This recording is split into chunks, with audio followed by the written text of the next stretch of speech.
Mis hermanos, fíjense que la semana pasada cuando fui a Manresa, en el coche estaba escuchando a un predicador que decía que lo opuesto al amor es el temor. El opuesto al amor no es el odio, no es el orgullo, sino que es el temor. Bueno, uno puede estar más de acuerdo o menos de acuerdo con lo que ese predicador dijo, pero él basaba esa afirmación en el texto de Primera de Juan, capítulo 4, versículo 18, cuando dice, en el amor no hay temor, sino que el perfecto amor echa fuera al temor. Y fíjense que aquí Juan está hablando de ese texto, mis hermanos, en el contexto del juicio final. El amor de Dios que se ha perfeccionado en nosotros, si nos amamos los unos a los otros, mis hermanos, ese amor que se ha perfeccionado en nosotros, ese amor de Dios dándonos a su Hijo Jesucristo, echa fuera el temor de nuestra vida de ese juicio final. Ese es el contexto de Primera de Juan ahí. El perfecto amor echa fuera al temor. Y quizá la pregunta aquí es, ¿qué tiene que ver amor y temor con el texto del 1 de Samuel capítulo 18? Y tiene mucho que ver, mis hermanos, porque las actitudes o los aspectos de amor y temor son fundamentales en este capítulo 18 de 1 de Samuel. Es más, todo el capítulo 18 se construye sobre el amor y el temor que distintos grupos tenían hacia David. Fíjense, mis hermanos, cómo la actitud del amor hacia David aparece varias veces en el texto. Fíjense en el versículo 1, al final. Y lo amó Jonatán como a sí mismo. Fíjense al final del versículo 2. Y él le amaba como a sí mismo. Fíjense, mis hermanos, ahora en el versículo 16 hay otro grupo ahí. Mas todo Israel y Judá amaba a David. Fíjense ahora en el versículo 20. Pero Mical, la otra hija de Saúl, amaba a David. Fíjense ahora en el versículo 29. Tuvo más temor de David y fue Saúl, antes al 28, pero Saúl viendo y considerando que Jehová estaba con David y que su hija Mical lo amaba. ¿Se dan cuenta, mis hermanos? Esto aparece en el capítulo 18. Jonatán amaba a David. Israel y Judá amaba a David. Mical amaba a David. Pero al mismo tiempo, había otro grupo, mis hermanos, otro individuo que no amaba, sino que temía a David. Había temor hacia David. Y ese era, mis hermanos, Saúl. Fíjense en el versículo 12. Mas Saúl estaba temeroso de David. Fíjense ahora en el versículo 15. Y viendo Saúl que se portaba tan prudentemente, tenía temor de él. Y fíjense ahora en el versículo 29.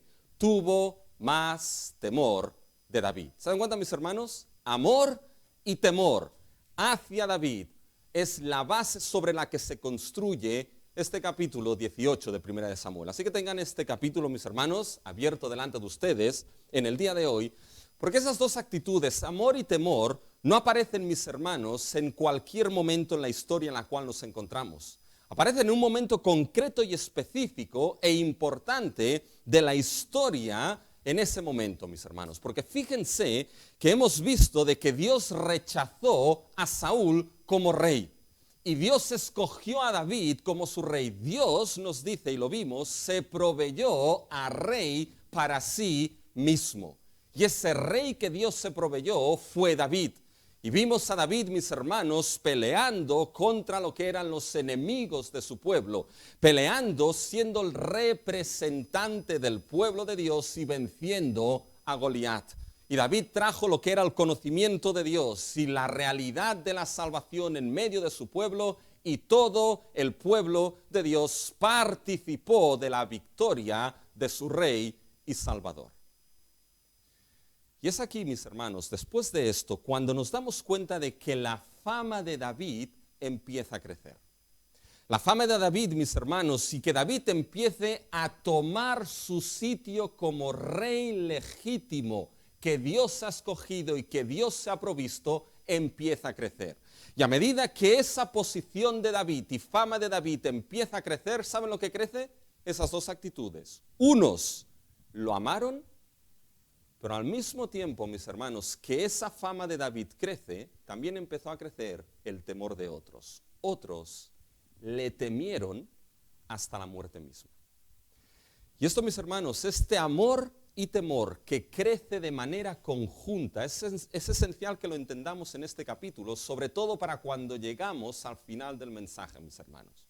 David empieza a crecer como rey y el amor y el temor, la oposición, va creciendo al mismo tiempo. Con esto, mis hermanos, teniendo esto en mente, vamos a destacar 3 cosas en el día de hoy, en este capítulo 18. Y lo primero es el amor, mis hermanos, el amor que debemos tener al rey que Dios se ha provisto. Lo segundo veremos, mis hermanos, el temor que puede oponernos al rey que Dios se ha provisto. Y tercero, mis hermanos, vamos a ver el amor y el temor que vemos cumplidos en Cristo, el rey que Dios se ha provisto. Vamos a ver estas 3 cosas en el día de hoy. Vamos primeramente al amor, mis hermanos. El amor que debemos tener al rey que Dios ha provisto. Y aquí, mis hermanos, este amor es un amor que nos une en pacto con nuestro rey. Fíjense que esto lo vemos en los primeros 4 versículos. Y fíjense que cuando vamos al primer versículo, mis hermanos, nos damos cuenta de que la conversación entre Saúl y David termina. El capítulo 17 de Primera de Samuel nos dejó a Saúl y a David hablando. Fíjense en el versículo 58, mis hermanos, del capítulo 17. Y le dijo Saúl: muchacho, ¿de quién eres hijo? Y David respondió: yo soy hijo de tu siervo Isaí de Belén. ¿Por qué le pregunta eso Saúl a David, mis hermanos? En cierta manera ya lo conocía, pero acuérdense que Saúl dijo algo. Saúl prometió que aquel que fuese capaz de vencer al gigante le daría una serie de cosas, y una de ellas es que eximiría de tributos, de impuestos a la familia de aquel que venciese. Por tanto, es importante que ahora Saúl supiese de quién era hijo David para poder cumplir básicamente esto. Pero fíjense que no se nos da más detalles de la conversación entre David y Saúl. Cuando llegamos al capítulo 8, inmediatamente se nos presenta lo que sucede después de esa conversación. Y lo que sucede, mis hermanos, es que Jonatán quedó ligado a David. Jonatán quedó unido a David. Fíjense en el versículo 1 del capítulo 18. Aconteció que cuando él hubo acabado de hablar, se refiere a David, con Saúl, el alma de Jonatán quedó ligada con la de David. ¿Se dan cuenta, mis hermanos? Justo después de que David acabase de hablar, Jonatán quedó ligado, el alma de Jonatán quedó ligada a David. Que escuchó, que vio, no se nos dice, pero quedó ligado a David.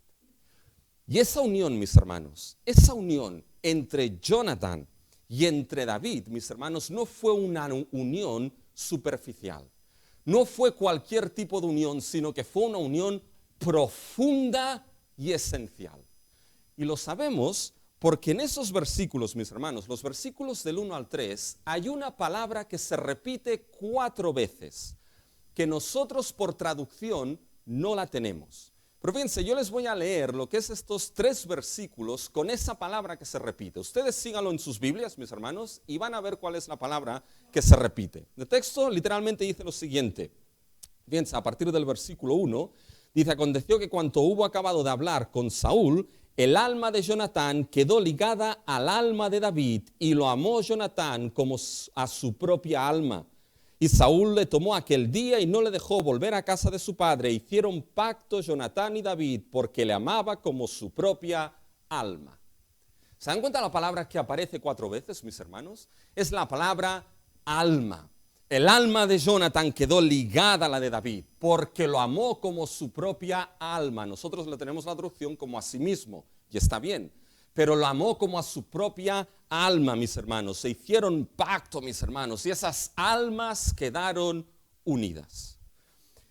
Tener en mente esa palabra alma es importante, porque esto nos muestra que esa unión que hubo entre Jonatán y entre David no fue una unión superficial, mis hermanos. No fue una unión simple, sino que fue una unión profunda, mis hermanos. Fue una unión que quedaron ligados y unidos la misma esencia de esas 2 personas. Fue una unión vital. Y cuando hablo de unión vital, mis hermanos, me refiero a una unión que era vital y esencial para la vida de ambos. Y es la palabra alma la que nos da esta idea, mis hermanos. Porque la palabra alma tiene diferentes significados en hebreo, pero uno de ellos, donde se encuentra la raíz alma, mis hermanos, se encuentra la palabra garganta. Por la garganta, y eso algunos se lo he explicado, pasa la comida, aquello que es esencial para nuestra vida. Por lo tanto, la palabra alma, mis hermanos, implica que esa unión fue esencial para la vida de esos dos hombres. Cuando Dios creó al ser humano, en Génesis 2:7, creó al ser humano de la tierra y sopló, insufló aliento de vida y nos dice que el ser humano fue un ser viviente. Literalmente la expresión es un alma viviente. Por tanto, el tema de alma está ligado, mis hermanos, a la esencialidad de la vida. Y nos informa de que esa unión, mis hermanos, entre Jonatán y David fue esencial para la vida de ambos. Fue esencial para la vida de David, mis hermanos. Porque en el capítulo 19 y más adelante van a ver que gracias a esa unión entre Jonatán y David, mis hermanos, más de una ocasión David fue salvado gracias a esa fidelidad y unión que tenía Jonatán con David. Y esa unión, mis hermanos, esencial para ellos, fue una unión que estaba basada, ¿saben en qué? Que estaba basada entre el amor entre ambos, mis hermanos. Fíjense que aquí el amor es lo que hace surgir, basa y mantiene esa unión. Fíjense al final del versículo 1. Y lo amó Jonatán como a sí mismo. Y fíjense ahora, mis hermanos, al final del versículo 3. Porque él le amaba como a sí mismo. Por tanto, fue una unión entre esos dos hombres basada, surgida y mantenida en el amor. Y mis hermanos, debemos parar aquí, porque quizás es lo que algunos están pensando o lo que algunos quizá, mis hermanos, han escuchado en relación a esa unión de David y Jonatán. Porque muchos han utilizado, mis hermanos, lo que es esa unión de las almas de David y Jonatán basadas en ese amor para justificar lo que son, mis hermanos, las relaciones homosexuales. Y fíjense, mis hermanos, que interpretar esto de esta manera, aparte de que es totalmente obsceno a lo que es la revelación bíblica, mis hermanos, interpretarlo de esta manera no entiende nada de lo que el texto está diciendo y de lo que verdaderamente está sucediendo aquí. Porque si somos detallistas con el texto, mis hermanos, es el mismo texto que nos explica lo que esta unión significa entre ambos hombres. Fíjense, el versículo 1 y el versículo 3 se explican el uno al otro, mis hermanos. Son prácticamente paralelos. Fíjense en el versículo 1. Empezamos a mitad. El alma de Jonatán quedó ligada con la de David y lo amó Jonatán como a sí mismo. Fíjense el versículo 3, prácticamente es paralelo. E hicieron pacto Jonatán y David porque él lo amaba como a sí mismo. ¿Se dan cuenta? Versículo 1, lo amaba como a sí mismo. Versículo 3, lo amaba como a sí mismo. Versículo 1, quedó unida el alma de Jonatán a la de David. Versículo 3, e hicieron pacto Jonatán y David. Mis hermanos, aquí está el punto. ¿Cómo quedaron unidos esos dos hombres, mis hermanos? Quedaron unidos estableciendo una relación de pacto entre ellos. Y esa relación de pacto entre ellos, mis hermanos, se basaba, ¿saben en qué? Se basaba en el amor y la fidelidad entre ambos. Porque eso quizá me lo han escuchado, no, quizá no, seguro. Seguro que me lo han escuchado más de una vez, mis hermanos. Los pactos en aquel tiempo se basaban, mis hermanos, en una relación de lealtad y de fidelidad entre ambas partes, mis hermanos. Los contratos no.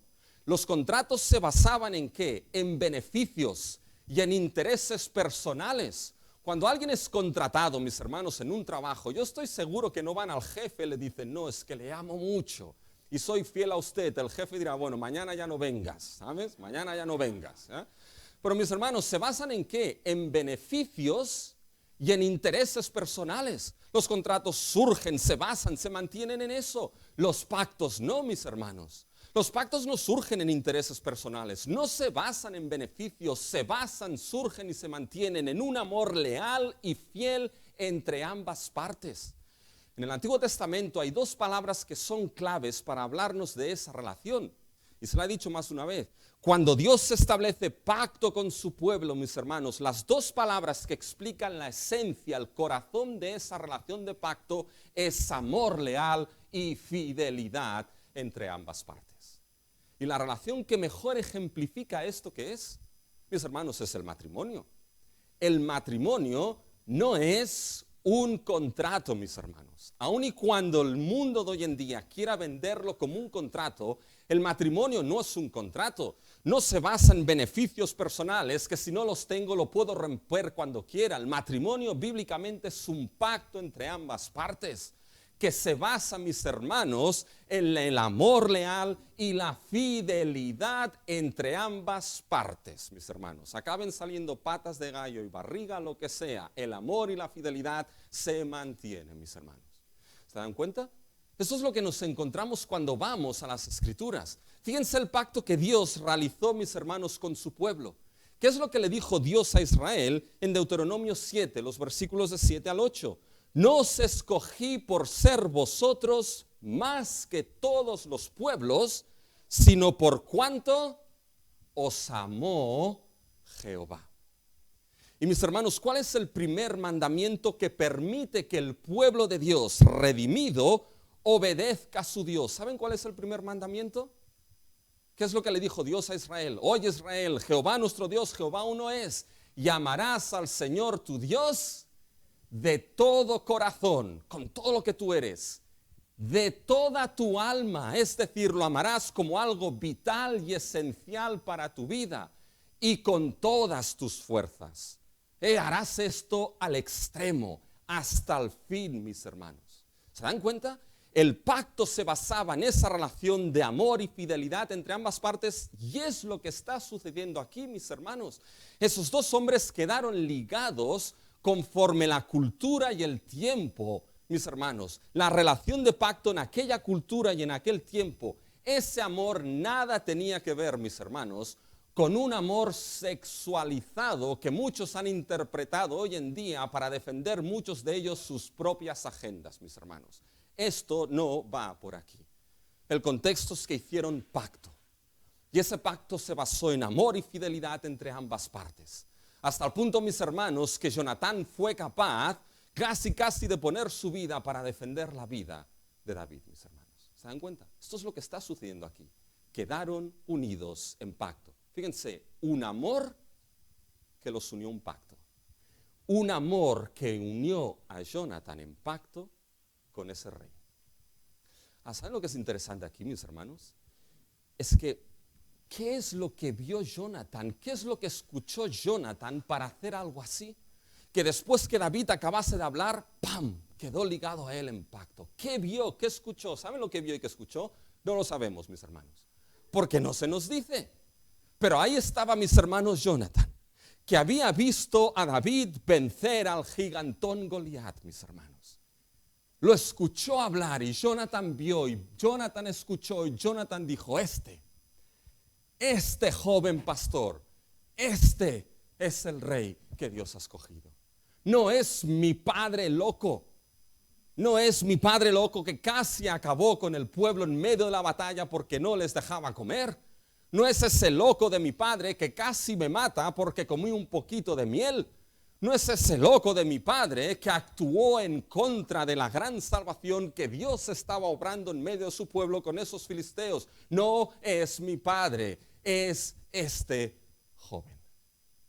Es este joven pastor, es este joven rey. Este es a quien yo veo que es el rey que Dios ha escogido. Este es en quien están las esperanzas del reino. Este es donde están las glorias y futuro del reino. Este es donde está mi esperanza y a él debo unir mi alma. Eso es lo que vio, mis hermanos, ahí, Jonatán. Y saben que ese amor que lo unió un pacto, mis hermanos, en realidad fue un amor que llevó a reconocer a David como ese rey, aun y cuando no tuviese ni corona ni reino, mis hermanos. Fue un acto de fe lo que movió a Jonatán a hacer eso. ¿Quieren verlo? Este es el segundo subpunto. Que ese amor que nos une en pacto, mis hermanos, es un amor que nos une en reconocimiento con nuestro Rey. Fíjense, eso lo vemos a partir del versículo 4, mis hermanos.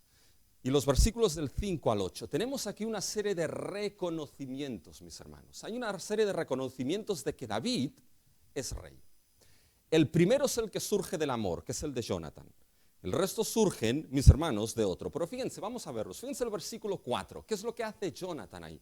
Versículo 4 es importante porque nos explica en qué consistía ese amor y ese pacto que realizaron David y Jonatán. Fíjense lo que Jonatán, mis hermanos, hace en el versículo 4. Y Jonatán se quitó el manto que llevaba y se lo dio a David y otras ropas suyas hasta su espada, su arco y su talabarte. ¿Qué hizo Jonatán? Le dio, mis hermanos, su ropa, le dio su capa, le dio su espada, le dio su arco, le dio su talabarte. Se quedó prácticamente sin nada, mis hermanos, y eso es significativo.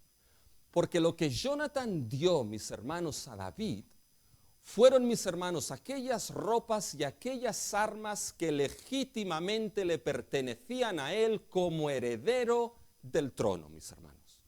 Esas ropas y esas armas, esas posesiones indicaban lo que era la posición de Jonatán como heredero legítimo del trono de Israel, mis hermanos.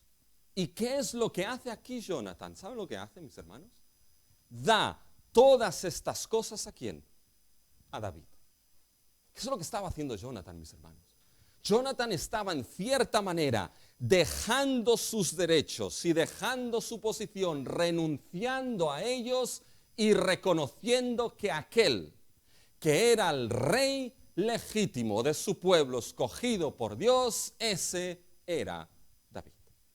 Fíjense, es muy parecido a lo que sucede en Números 20, ¿eh? Con Aarón. Fíjense con Aarón y Eleazar. En Éxodos 20, los versículos del 24 al 26, los leo, pero fíjense lo que sucede ahí, mis hermanos. Dice, Aarón será reunido a su pueblo, pues no entrará en la tierra que yo di a los hijos de Israel, por cuanto fuisteis rebeldes a mi mandamiento en las aguas de la rencilla. Toma a Aarón y a Eleazar su hijo, y hazlos subir al monte de Hor, y desnuda a Aarón de sus vestiduras, y viste con ellas a Eleazar su hijo, porque Aarón será reunido a su pueblo, y ahí morirá. ¿Se dan cuenta? Desnuda a Aarón y viste con esas ropas ¿a quién? A su hijo Eleazar, es decir, está pasando los derechos del sumo sacerdocio a Eleazar. En Reyes aparece algo similar en Primera de Reyes 19, que es cuando Elías estaba paseando por ahí y vio ¿a quién? Vio a Eliseo. ¿Y qué hizo con su manto, mis hermanos? ¿Cogió el manto y se lo puso en la cabeza? No, se lo puso ¿a quién? A Eliseo, mis hermanos, indicando que ahora Eliseo es el que tomaba el papel de Elías. Eso es lo que sucede aquí, mis hermanos, con Jonatán, dándole su manto, dándole sus ropas, dándole su espada, dándole su arco, dándole su talabarte. ¿Qué es lo que estaba haciendo Jonatán, mis hermanos?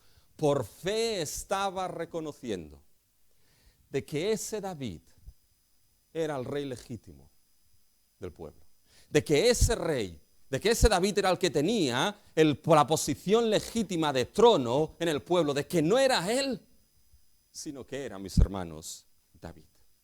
¿Se dan cuenta? Este es un acto de fe. Fíjense lo que un autor dice en relación a lo que hace aquí Jonatán. Un autor que se llama de Graaf dice, este acto, por su parte, fue un acto de fe. Solamente la fe nos lleva voluntariamente a considerarnos menos. La fe causa en nosotros renunciar a los derechos que creemos nuestros por encima de los de Cristo, quien es el verdadero rey de su pueblo, mis hermanos. ¿Se dan cuenta? Eso es lo que sucede aquí.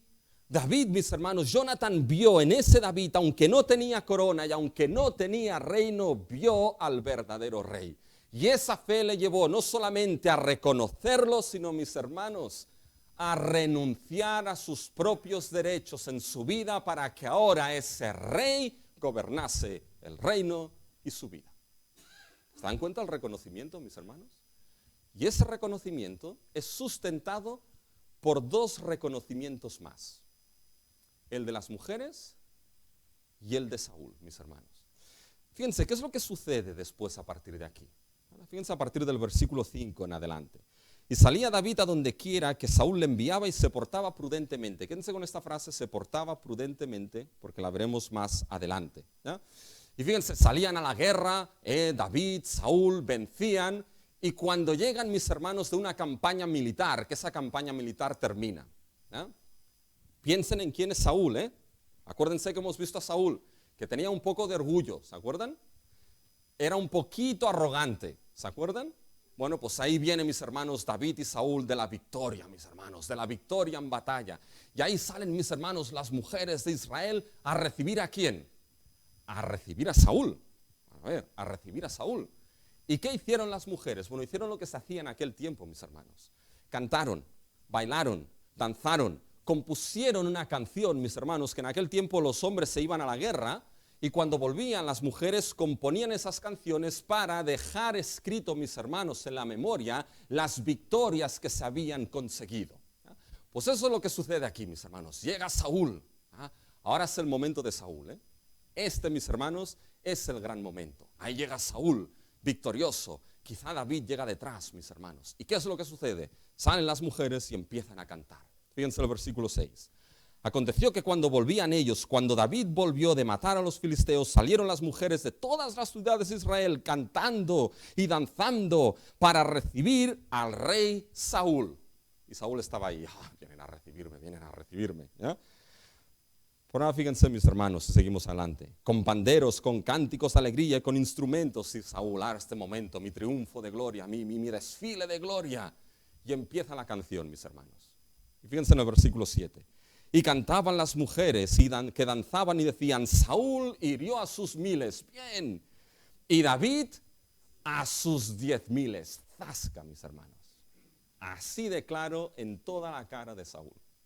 Lo salieron a recibir y cantan, Saúl venció a sus 1000. ¿Y David a quién? A sus 10,000. Mis hermanos, estas mujeres hicieron una canción que pasó a los anales de la historia. Ha llegado hasta nosotros, es decir, incluso, mis hermanos, lo que era el Aquis, el rey de Gat, escuchó esta canción. Puso los 40 principales de Israel, mis hermanos, y la canción que se oía era precisamente esto. Fíjense cuando van al capítulo 21 de este mismo libro. Fíjense en el capítulo 21, mis hermanos, y el versículo 11. Y los siervos de Aquis le dijeron, ¿no es este David el rey de la tierra? ¿No es este de quien cantaban en las danzas diciendo, hirió Saúl a sus 1000 y David a sus 10,000? ¿Se dan cuenta? Se enteraron muchos más, mis hermanos. Pero ¿qué es lo que está sucediendo aquí? ¿Qué es lo que exactamente las mujeres están diciendo y reconociendo, mis hermanos? ¿Saben lo que están reconociendo? Y eso no pueden perderlo de vista. El rey, mis hermanos, el rey era aquel que tenía la función de ¿qué? Tenía la función de guiar a su pueblo, de nutrir a su pueblo, de proteger a su pueblo, de pelear las batallas en favor de su pueblo, de ser el rey y el salvador de su pueblo. Y cuando aquí las mujeres cantaron, Saúl venció a sus 1000 y David venció a sus 10,000, ¿qué reconocen? Que David es más rey que Saúl, que David es más salvador que Saúl, que David, mis hermanos, es 10,000 veces más rey y salvador que Saúl, mis hermanos. David 10,000 veces más. ¿Se dan cuenta del reconocimiento? Reconocimiento de Jonathan, reconocimiento de las mujeres y reconocimiento irónico, mis hermanos, de Saúl mismo. Porque evidentemente, mis hermanos, a Saúl eso no le gustó. Fíjense lo que aparece en el versículo 8, mis hermanos.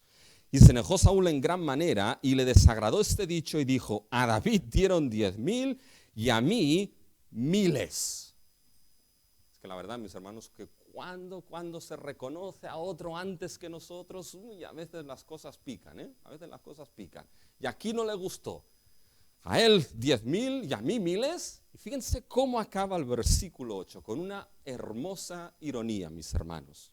Fíjense, no le falta más que el reino. Exactamente, Saúl. Tú lo has dicho. exactamente, acabas de decir lo que ni tú mismo entiendes, ni ves, ni quieres creer. Que lo que a este hombre solamente le falta es el reino que te ha sido quitado a ti. Y sabes que Saúl, ese reino le va a ser dado. Fantástica ironía, mis hermanos. Dijo lo que ni él mismo entendía, ni se creía. Solo le falta el reino. Y voilà, es así. ¿Se dan cuenta del reconocimiento, mis hermanos? Reconocimiento por parte de Jonathan, reconocimiento por parte de las mujeres, reconocimiento irónico por parte, mis hermanos, de Saúl, de que ese David es ¿quién? De que ese David es el rey que Dios ha escogido, de que ese David es el rey que tiene el reino y el trono. Y mis hermanos, ese amor que vemos aquí es ese amor que llevó a ese reconocimiento y a esa unión precisamente con aquel que es el rey escogido por parte de Dios. ¿Y saben qué, mis hermanos? Me he estado peleando con este mensaje. Porque este mensaje sirve para explicarlo todo y al final hacer la aplicación en cómo esto llega a nuestras vidas. Pero no puedo resistirme, mis hermanos. Y la cuestión es que este tipo de amor no tiene ningún sentido para nosotros, mis hermanos, si no llegamos a aquel que es el gran y el último David de todos. Si no llegamos a aquel que es el rey que verdaderamente Dios ha provisto. Si no llegamos, mis hermanos, a aquel que es rey y señor, nuestro Señor Jesucristo. Porque vimos que mis hermanos, al final es el rey que Dios ha provisto. Lo vimos, mis hermanos, Cristo venciendo y peleando en favor nuestro, en contra de los enemigos. ¿Dónde, mis hermanos? En la cruz del Calvario. Y por la gracia de Dios, en el nuevo pacto, mis hermanos, aquellos que somos creyentes, hemos quedado unidos en una unión vital en Cristo Jesús, mis hermanos. Estamos en Cristo. Y todo lo que somos, todo lo que tenemos, todo lo que tendremos, mis hermanos, todo fluye de estar en nuestro Señor Jesucristo, el Rey, Salvador y Señor de nuestras vidas. Y lo que nos muestra, mis hermanos, ese amor de Jonathan, ese reconocimiento que unió en amor, mis hermanos, se unió con amor en ese pacto, con ese Rey, mis hermanos, nos enseña que saben que estamos en Cristo.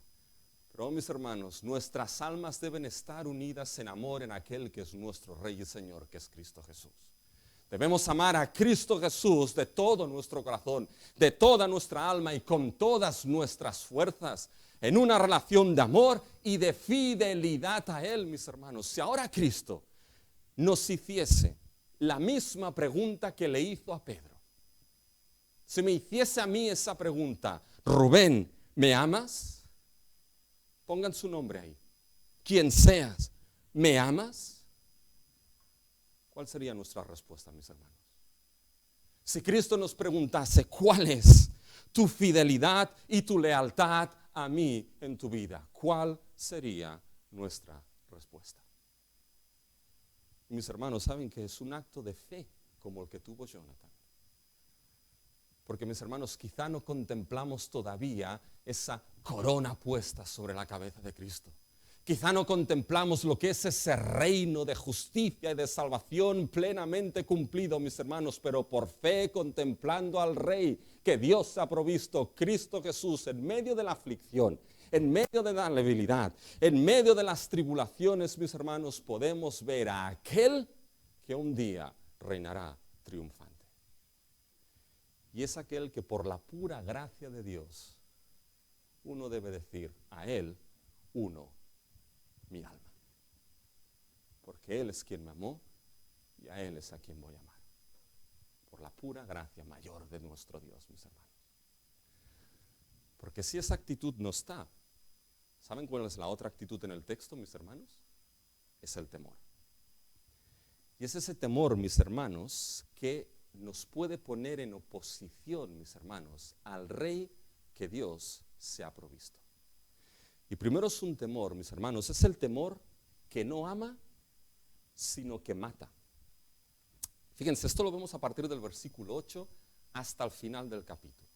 Y ahora aquí empiezan, mis hermanos, a crecer esa acción de amor y empieza a crecer esa oposición, mis hermanos, en temor. Y es importante que tengamos esto en mente, mis hermanos, porque esas dos se explican la una a la otra, el amor y el temor.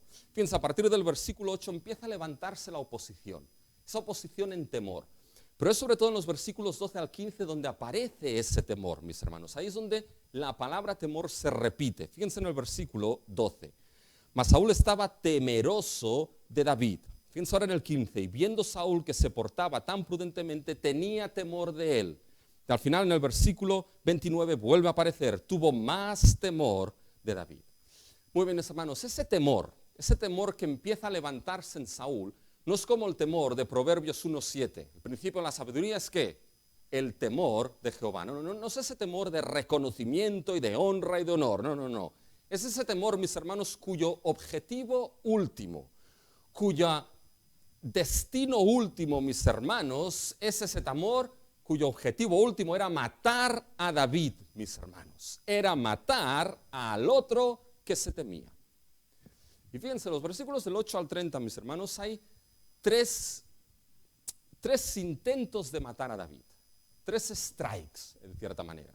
Fíjense, mis hermanos, el primero aparece en el versículo 11. ¿Ya? Y arrojó Saúl la lanza diciendo, enclavaré a David en la pared. Un poco bestia el hombre. ¿Ya? Fíjense el segundo, mis hermanos, en el versículo 17. ¿Ya? Al final del versículo. Mas Saúl decía, no será mi mano contra él, sino que será contra él la mano de los filisteos. O que sea otro, pero al final, se da lo mismo. ¿Ya? Y fíjense, mis hermanos, lo que es el tercer intento en el versículo 21. ¿Ya? Dice, y Saúl dijo, yo se la daré para que le sea por lazo, para que la mano de los filisteos sea contra él. Dijo pues Saúl a David por segunda vez, tú eres mi yerno hoy. Y en el versículo 25 se reafirma precisamente que de manera secreta Saúl quería acabar con David a través de los filisteos. ¿Ya? Fíjense que hay 3 intentos de matar, mis hermanos. Esos 3 intentos vamos a ver que provienen de ese temor que tenía Saúl sobre David.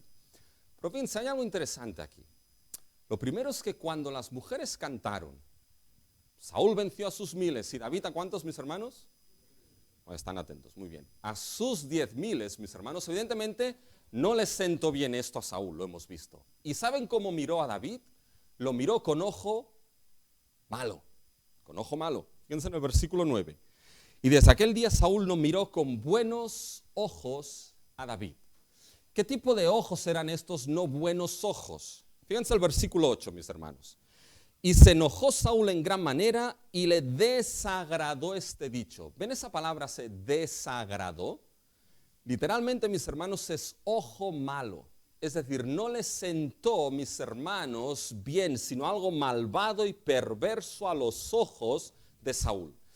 Bien, con esos ojos perversos, mis hermanos, y malvados, son con los que Saúl miraba a David a partir de ese momento. Y eso es importante, mis hermanos, porque el ojo malo, el ojo perverso, no el mal de ojo, ¿ya? El ojo malo, el ojo perverso, mis hermanos, es interesante porque ¿saben qué? A veces, mis hermanos, lo que son los ojos pueden mostrar realidades espirituales más profundas en uno. Jesús en el Sermón del Monte dijo que puede cometerse adulterio. ¿De qué manera, mis hermanos? Con la mirada uno puede cometer adulterio en el corazón. En el mismo sermón, mis hermanos, el Señor Jesús, ¿qué es lo que dijo? Si tu ojo es bueno, entonces todo tu cuerpo estará lleno de luz. Pero si tu ojo es maligno, todo tu cuerpo estará en tinieblas. La idea es que, aquello que miras, cuidado porque puede afectar a todo tu ser. Así que, mis hermanos y hermanas, cuidado con aquello que miramos. Cuidado con aquello en lo cual deleitamos nuestros ojos. Pero hay otra idea aquí. No solamente es que lo que puedes mirar puede afectarte a ti, sino que los órganos físicos muchas veces en la Biblia son usados, mis hermanos, para representar una verdad espiritual mucho más profunda. El texto, como por ejemplo, de la abundancia de ¿qué? Del corazón habla ¿qué? Habla la boca. La boca representa, mis hermanos, lo que hay en el corazón. Lo mismo los ojos, mis hermanos. Un ojo malo puede representar algo, mis hermanos, más profundo y más malvado en la persona. ¿Y saben qué? Hay miradas, mis hermanos. Hay miradas que matan. Y la de Saúl era una de ellas, mis hermanos.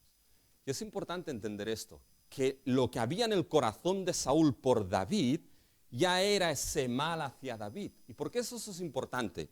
Porque, mis hermanos, en los versículos 10 y 11 volvemos a encontrarnos, ¿saben con qué? Con un espíritu que Dios mandó a Saúl. Ya nos lo habíamos encontrado, ¿se acuerdan? Mandó ese espíritu y entonces ahí Saúl, mis hermanos, empezó en cierta manera a desvelar un poco, que la palabra literal es profetizar ahí. ¿Y qué es lo que hace entonces Saúl? Coge la lanza y ¿qué?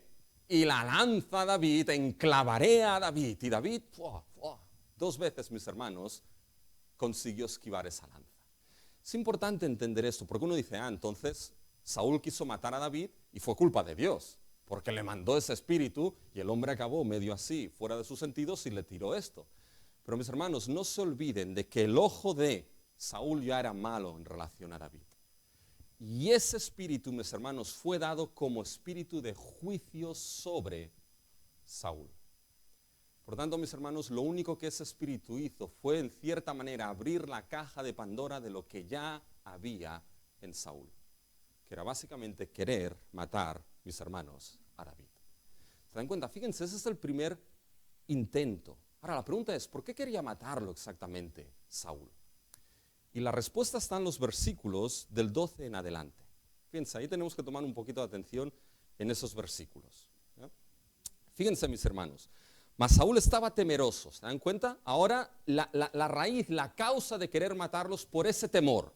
¿Se dan cuenta? Un temor que mata. Fíjense.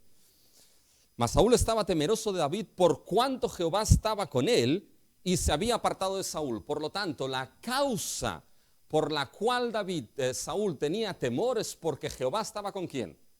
Con David. ¿Ya? Ahora fíjense, mis hermanos, si seguimos leyendo. Por lo cual Saúl lo alejó de sí y le hizo jefe de 1000 y salía y entraba delante del pueblo y David se conducía prudentemente. Fíjense esa frase, se conducía prudentemente, mis hermanos. Es la idea de que se conducía con sabiduría.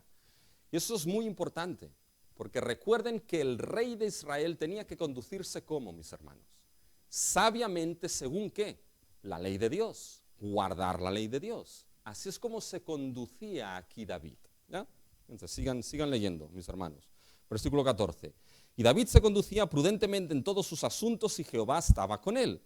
Y viendo Saúl que se portaba tan prudentemente, tenía temor de él. Bien, miren sus Biblias, no me miren a mí, mis hermanos. Fíjense en los versículos 12 y el versículo 15. En el versículo 12, Saúl estaba temeroso de David. Versículo 15, y viendo Saúl que se portaba tan prudentemente, tenía temor de él. Versículo 12, Saúl temía a David porque Jehová estaba con él. Versículo 15, el temor era porque David se portaba prudentemente. ¿Qué es lo que nos explica esto, mis hermanos? Nos explica que la razón por la cual Jehová estaba con David era porque David se conducía con sabiduría y obediencia delante de Jehová.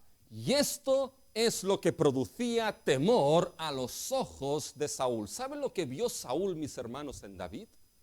Lo que vio Saúl en David, mis hermanos, es lo que hubiese tenido que estar en él como rey y nunca estuvo. ¿Por qué Dios le quitó, mis hermanos, el reino a Saúl? ¿Saben por qué? Porque fue desobediente a la palabra de Dios. Lo que vio en David, mis hermanos, fue la presencia de Dios porque David se comportaba obedientemente a su Dios, algo que hubiese tenido que estar en Saúl y que nunca estuvo. Y mis hermanos, es importante entender que la obediencia a Dios no es un añadido a nuestras vidas, no es algo que sumamos a nuestra fe, mis hermanos. Es algo innegociable en la vida de aquellos que somos creyentes, mis hermanos. Y en esa obediencia y comportarse prudentemente, Dios honra esa obediencia. Y la honra de manera específica aquí, con su presencia para que su obra pueda ser llevada a cabo. La presencia aquí, mis hermanos, de Dios con David, era la honra de esa vida prudente. Y era una presencia que permitía que David, que mis hermanos, pudiese realizar la obra de rey que le había sido asignada, mis hermanos. Y eso, fíjense, que no le gustó, mis hermanos, a Saúl, y Saúl temió. ¿Y qué es lo que hizo Saúl, mis hermanos? Cuando vemos a veces que Dios prospera a alguien, ¿qué es lo que debería haber, mis hermanos? Cuando prospera en el ministerio, mis hermanos, cuando el ministerio por la gracia de Dios sigue adelante y uno puede ver el Señor está ahí, tendría, mis hermanos, que haber ¿qué? Tendría que haber gozo, tendría que haber deleite, tendría que decir vamos a estar con ese hombre o con esa mujer o con quienes sean ahí, mis hermanos, que el Señor está prosperando. Pero ¿saben qué? No siempre es así, mis hermanos.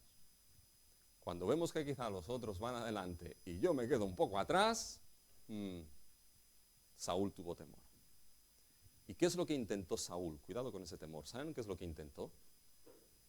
Intentó matar a David por 2 veces. El temor que mata. Fíjense, y esto lo voy a explicar rápido, mis hermanos. El segundo intento, dice, voy a darle a mi hija mayor. Voy a darle a mi hija mayor. Y fíjense, mis hermanos, en el versículo 17, entonces dijo Saúl a David, he aquí yo te daré Merab, mi hija mayor, por mujer, con tal de que me seas valiente y pelees las batallas de Jehová. Serás mi yerno. ¿Qué es lo que hace David? Declina la oferta. Declina la oferta porque David en cierta manera dice, bueno, ¿quién soy yo? ¿Quién soy yo para convertirme en el yerno del rey? No llego básicamente a ese estatus para que esto se dé en mi vida. Fíjense, mis hermanos, en el versículo 18. Pero David respondió a Saúl, ¿quién soy yo? ¿O qué es mi vida o la familia de mi padre en Israel para que yo sea yerno del rey? No llego a esto. Declinó la oferta. Y ahí Saúl diría, vaya, ahora no lo puedo enviar a pelear contra los filisteos y que acaben ya con él. Y se la dio a otro. Pero entonces Saúl se enteró de algo. Se enteró que la hija menor, esto parece una telenovela, ¿ya? Pero que la hija menor, Mical, amaba a David. Y entonces va aquí Saúl y dice, pues aquí tengo mi oportunidad. Hoy serás mi yerno. Te la voy a dar. Hoy serás mi yerno. Ya en el pensamiento de Saúl, lo voy a enviar y que los filisteos se carguen de él. Esto es triste, ¿saben por qué? Porque David hizo lo mismo, Por tanto, hay un poquito de Saúl en David también, mis hermanos. Por eso no debemos acabar mirando a David, sino a Cristo. Porque bueno, le voy a dar a Mical. Y entonces va, mis hermanos, y David vuelve a rechazar la oferta. Pero esta vez la rechaza por algo distinto, no por no tener la estirpe en cierta manera, sino por ser pobre y no poder pagar la dote. Fíjense, mis hermanos, en lo que es el versículo 23. Los criados de Saúl hablaron estas palabras a los oídos de David, y David dijo, ¿os parece a vosotros que es poco ser lleno del rey, siendo yo un hombre pobre y de ninguna estima? Es decir, cuando se casaban, salir una hija, mis hermanos, era perder. Por eso había la dote, mis hermanos, que tenía que pagarse. Imagínense pagar la dote de la hija del rey, mis hermanos. Imagínense qué dote tenía que haber. Y David dijo, oye, yo soy pobre, no puedo con esto, declino. Y entonces va Saúl, dice, no hay ningún problema. Decidle que vamos a arreglar eso de la dote. No me interesa la dote, solamente David, tráeme 100 prepucios de los filisteos. No 1, no 2, no 3. 100 prepucios, mis hermanos, de los filisteos. Y uno dice, David tenía que enfrentarse al menos a 100 filisteos, mis hermanos. Si la circuncisión era algo que Israel hacía, Egipto también la hacía, pero solamente para reyes y sacerdotes, no para todo el pueblo. Pero los filisteos no practicaban, mis hermanos, la circuncisión. Entonces, sin duda alguna, mis hermanos, esos 100 filisteos tendrían que estar muertos para poder sacarle los prepucios, porque de otra manera nos hubiesen dejado. Por lo tanto, mis hermanos, tenía al menos que enfrentarse con 100 filisteos. Y ahí, mis hermanos, Saúl dice, ahí van a acabar con él, seguro. Y David le parece bien, mis hermanos, le parece bien. Y va, y Dios estaba con él. 100, no 100, 200. 200 prepucios de filisteos, mis hermanos. No pudo acabar con David. No pudo, mis hermanos. Pero se dan cuenta de ese temor, ¿qué es lo que surge? Surge querer matar a David. un temor que mata. Ahora, si yo les pregunto, ¿pero cuál era la raíz de querer matar a David? Y quizá alguno me respondería aquí, la envidia. Porque, hombre, Rubén, Saúl vio que se le estaba quitando, ¿qué? Se le estaba quitando el trono, se le estaba quitando el reino, se le estaba quitando el sitio y la posición. Y eso no podía ser. Y la envidia ahí creció, y mis hermanos quizá tienen razón. Había parte de envidia ahí, no podía dejarse que se me quitase el trono y el sitio. Había temor y esa envidia podía acabar matando. Y mis hermanos, la envidia puede acabar matando, ciertamente. Y debemos tener cuidado con esto, mis hermanos, porque cuando nos pensamos que en el sitio donde estamos, en el servicio de Dios, tenemos algún tipo de privilegio de derecho, mis hermanos, si perdemos de vista que estamos ahí simplemente por la pura gracia y la pura misericordia de Dios, y el derecho y el privilegio que tenemos no es por nosotros, porque estamos ahí por gracia y por misericordia, mis hermanos. Y cuando la envidia crece porque quizás se me está sacando algo que creo que legítimamente tengo, cuando no lo tengo porque por gracia y misericordia me ha sido dado, cuidado, porque esta envidia, mis hermanos, puede matar. Quizá no físicamente, pero sí con palabras, con miradas, con actitudes, con hechos. Podría ser la envidia aquí, pero ¿saben? No es la envidia la raíz del asunto. Ese temor que quería matar a David, ¿saben lo que no tenía para David, mis hermanos? Amor. Lo que había en el corazón, mis hermanos, es que era un temor que le faltaba amor por David y quiso matarlo. Fue la falta de amor, mis hermanos, no primeramente la envidia. Fíjense que en ese temor que crece para matar, hay tokens de gracia ahí. Y vemos como el amor, mis hermanos, está en medio de esta narración. Fíjense, va creciendo, mis hermanos, lo que es el temor de Saúl, la oposición de Saúl hacia David, mis hermanos. Pero ahora fíjense en el versículo 16. Mas todo Israel y Judá amaba a David. El temor seguía creciendo. Le daré a Meab, le daré a Mical. Pero, fíjense ahora, mis hermanos, en el versículo 20. Pero Mical, la otra hija de Saúl, amaba a David. Y mis hermanos, hagan algo en el día de hoy. Lean el siguiente capítulo. Y ese amor de Mical por David, ¿saben lo que hizo, mis hermanos? Salvó a David. Cuando Saúl envió a alguien para que lo matase, ese amor lo salvó. Mientras, mis hermanos, que el temor quería matarle. Ahora fíjense cómo amor y temor convergen en los versículos 28 y 29. Pero Saúl, viendo y considerando que Jehová estaba con David y que su hija Mical lo amaba, tuvo más temor de David y fue Saúl enemigo de David todos los días. ¿Se dan cuenta? El amor, mis hermanos, salvó a David en el siguiente capítulo. El temor aquí quería matarle, mis hermanos. ¿Y qué nos muestra esta conexión? Nos muestra, mis hermanos, que el corazón de ese temor que quería matar a David es porque, mis hermanos, no había amor en Saúl por David en absoluto, mis hermanos. No lo amaba y eso le abría las puertas a hacer lo que quisiese, mis hermanos, con ese David. Y el origen siempre será la falta de amor, mis hermanos. El origen de esa envidia, el origen de querer matarlos siempre será la falta de amor. Porque cuando vamos a la Escritura, mis hermanos, el verdadero amor, ¿cuál es? Es aquel, mis hermanos, que no es envidioso. El verdadero amor es aquel, mis hermanos, que no busca el daño o el mal del prójimo. Y cuando Juan escribió su carta en el primer capítulo, mis hermanos, nos mandó amarnos los unos a los otros y no ser como ¿quién? No ser como Caín, que acabó matando a su hermano. La base y la causa no fue la envidia primeramente, sino la falta de amor por su hermano. Y eso, mis hermanos, será siempre si no hay amor entre nosotros. Lo que cubrirá ese hueco será el temor. Y cuidado con ese temor. Fue lo mismo, mis hermanos, ¿saben qué? Con el tema del rey que Dios ha provisto es exactamente lo mismo. Lo veremos, fue así con los fariseos y judíos que se opusieron a Jesús y quisieron ¿qué? Acabar matando a Cristo. Por falta de amor. Y siempre que uno quiera matar a Cristo en su vida y sacar al Rey de Reyes de su vida, será primeramente por falta de amor a Cristo Jesús.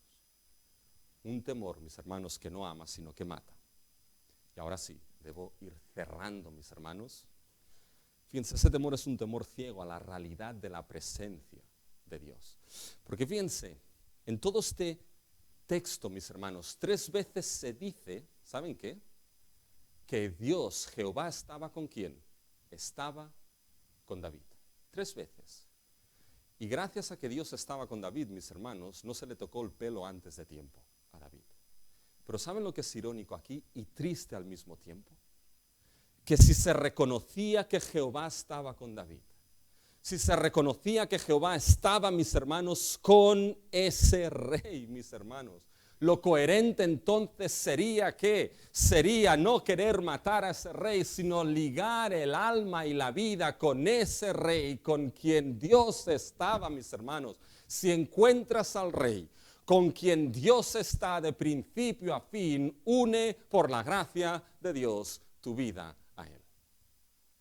Y eso nos lleva, mis hermanos, a un único sitio, a una única persona, que es ver el amor y el temor, mis hermanos, cumplidos precisamente en Cristo Jesús.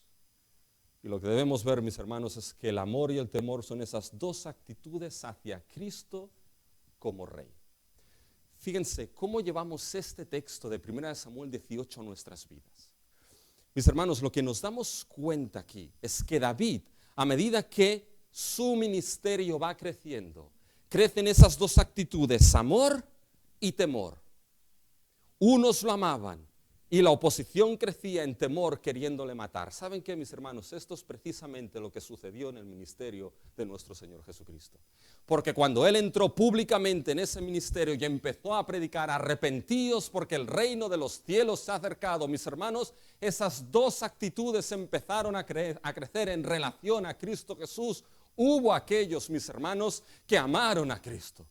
Hubo aquellos ciegos, mis hermanos, que rindieron su vida a Cristo. Hubo aquellos leprosos que le dijeron, Señor, si quieres, puedes limpiarme. Hubo aquellas mujeres, mis hermanos, que siguieron a Cristo. Hubo aquellos incluso gentiles que vieron, mis hermanos, en Cristo Jesús, el que vieron el Cristo, el Mesías, el futuro Rey, el reino futuro, mis hermanos. Quizá no lo podían ver todo, pero por fe rindieron su vida a Cristo Jesús, mis hermanos. Por fe renunciaron a sus derechos, mis hermanos, ya que Cristo fuese aquel que gobernase, limpiase y perdonase su vida. Pero al mismo tiempo que eso, mis hermanos, crecía. ¿Saben lo que crecía también en los evangelios?